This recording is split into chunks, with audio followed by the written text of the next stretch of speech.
welcome back. If you haven't seen my videos before, I'm Rusty Oliver Man, and today I'm going to share some information that maybe I left out of the other videos, or in some cases I didn't know until after reading the comments. So we'll start with that.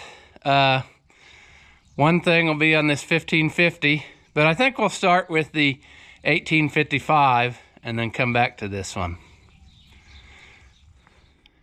So in my last video about the 1855, the little oil cooler here got some attention. And I said in that other video that I thought this was something that somebody had added on aftermarket, because as we all know, the 1855 came out with the canister type sock filter like all the other tractors had at that time in the large frame. And I assumed that this was aftermarket because in my paper parts book it doesn't show up, and I have seen things like this on some Deere tractors, so you know, I assumed that it was some type of add-on. I've never seen another Oliver with something like this, but I got some comments on it, and it said check the parts book, because they thought that this was one of the first solutions that Oliver came up with when the 1855 engine started chucking rods. And sure enough, if you look on the AGCO parts books, you can see engine oil cooler, serial number 220000 to 244324. And we go to that, and sure enough, there it is. This is a kit that was offered early on to change it over, and that is exactly what I have here, because I crossed the oil filter number over, and it crosses over to the same number oil filter that I have on it. So this actually was a factory update early on to try to solve the problem of not having enough cooling on the 310 turbo motor. So it's interesting that my paper parts book must be old enough that it had not had this update put in it yet, because like I said, I had never seen it in my parts book, and the only model that this showed up on, as far as I know, was the 1855, because the 1955 did not have this type of oil filter housing, because it already had the cooler in it in the block like I showed you in that other video. And just for fun, we're going to check out the 1755 parts book and see if it shows up in here, but I do not think that it does. We have just oil pump, oil filter. We can go check this out, but it does not show that cooler. So the only book that it was in was the 1855 book, and it had to be after a certain revision apparently, because like I said, my paper book did not show it. So very interesting. It just goes to show that no matter how long you work with these tractors, you still learn something new every day. And like I said, around here, this is the only 1855 I've ever seen with this type of oil cooler on it. And another guy I talked to said maybe he's seen two in all his travels.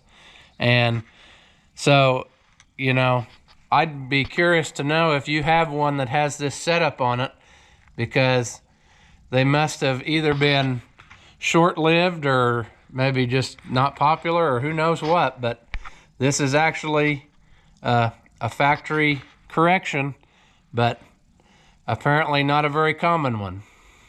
I guess while we're here, I should point this out too, because this got some comments. They were asking about the steps on this 1855. These are actually the factory style steps for a 2255 with a cab. They had dual steps, and I'm telling you what, when you're a fat boy, it really makes a difference on being able to get up on the tractor. It really makes it easier on a long day. So if you're interested in buying some of these, you can get them from Maybach. He sells them reproduction, and there's a right and a left side, and it just bolts right into your same bolts that your other step bolted into. Some of the tractors did not have 4 holes drilled into the frame, so you might have to drill and tap a couple holes. But these are factory replacements because, like I said, they came on the 2255s with the white style cab, or the factory style cab, I should say. So anyway, if you're wanting some, that's where you go check it out.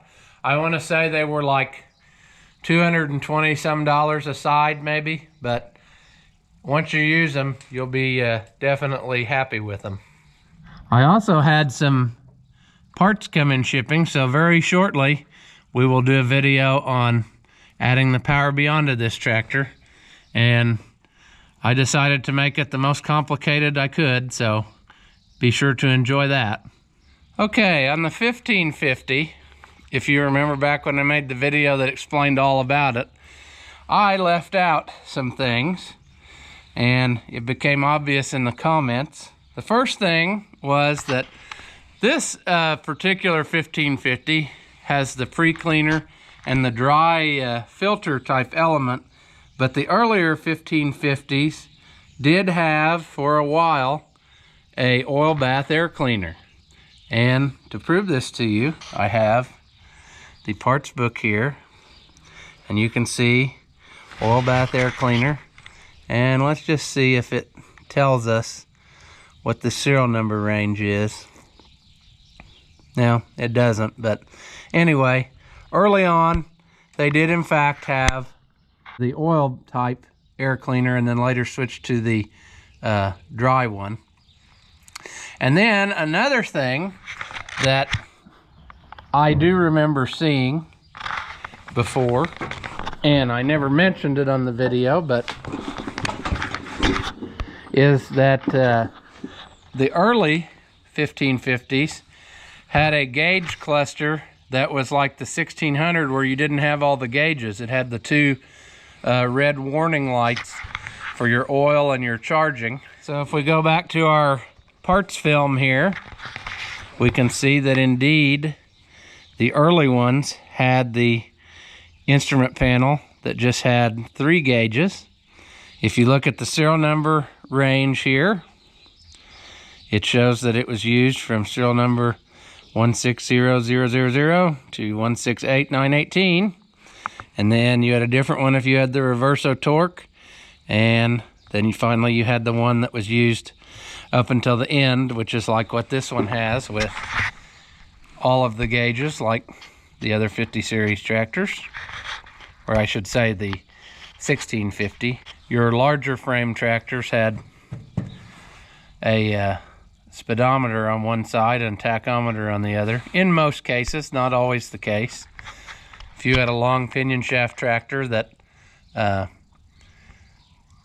was equipped with the long pinion shaft for you to be able to convert it later on to front wheel assist, you didn't have a speedometer because there wasn't any place to connect it when you didn't have a transfer case. But anyway, those are 2 little details that maybe didn't really matter to a lot of people, but I thought I should point them out. There's not a good way on YouTube to go back in and do any kind of change like that to a video, or add something in without having to just delete it and start all over.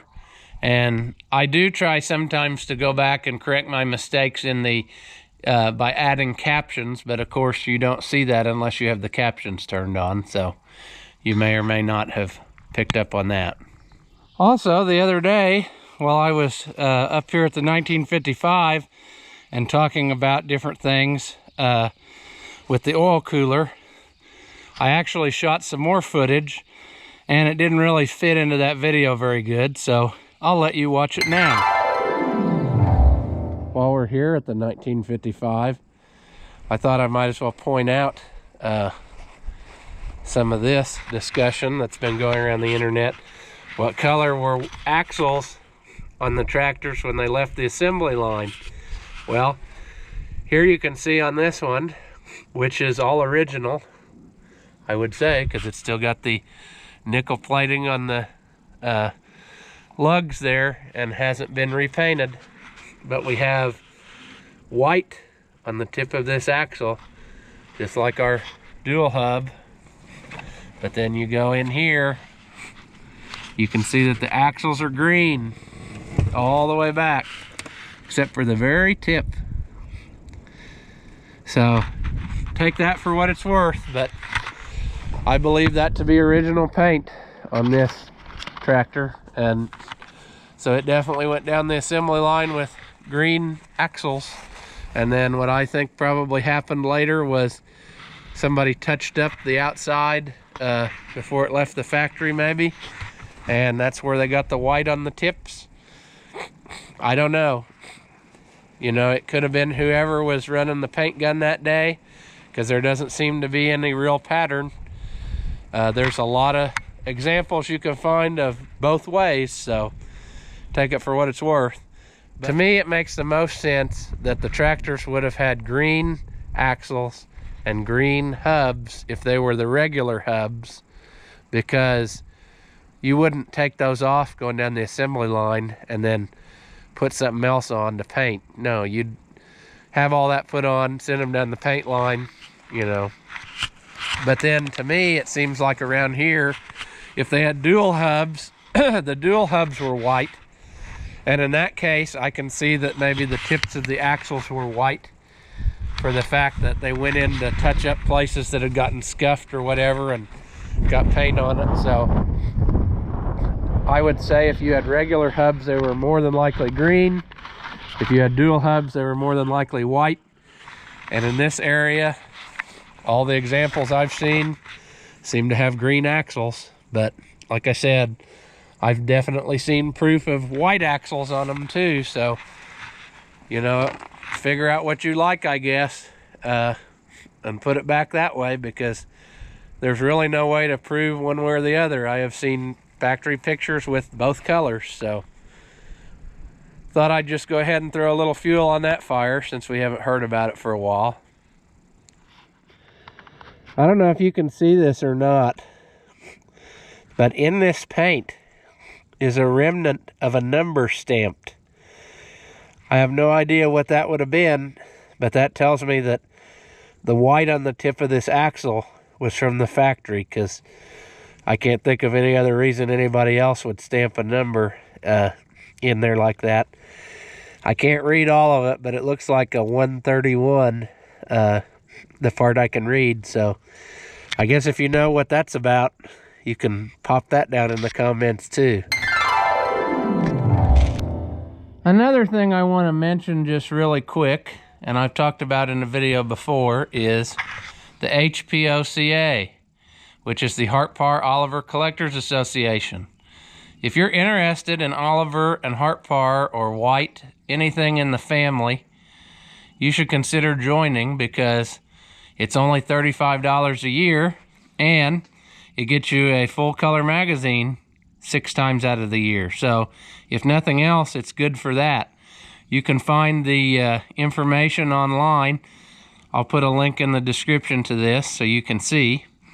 And one nice thing about this is that there are chapters all over the country in different places, so that hopefully somewhere near you there's a group of collectors that you can get together with and do different activities and things.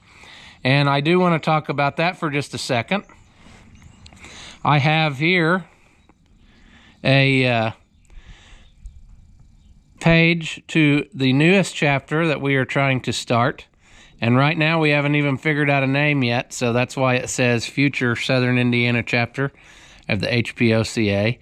But if you're on Facebook, go check this out, because if you live in the Southern Indiana or Northern Kentucky area, this might be the thing for you. And we're going to try to do different things and see if we can't get something going, and maybe someday we can even have a National Oliver Show down here in this area. So definitely, if you are not already a member, check out the HPOCA, check out this chapter if you live in this area by me, and we'll see if we can't get something interesting going. Standing here looking at the 1755, I see something that kind of annoys me, and that is, what are the chances that a bird would find one spot to crap on your piece of equipment, when if he would have moved 6 inches this way, it would have hit the ground. So thank you, bird. That's going to be fun to clean up, and hopefully it didn't eat the paint off, but anyway, that's life. Well, as always, I hope you enjoyed my videos, and if you do, go ahead and give them a thumbs up, and if you haven't already, click subscribe. That way you can be sure to not miss anything that I come up with, and that would be a great thing. Thank you for watching, and I'll see you in the next one.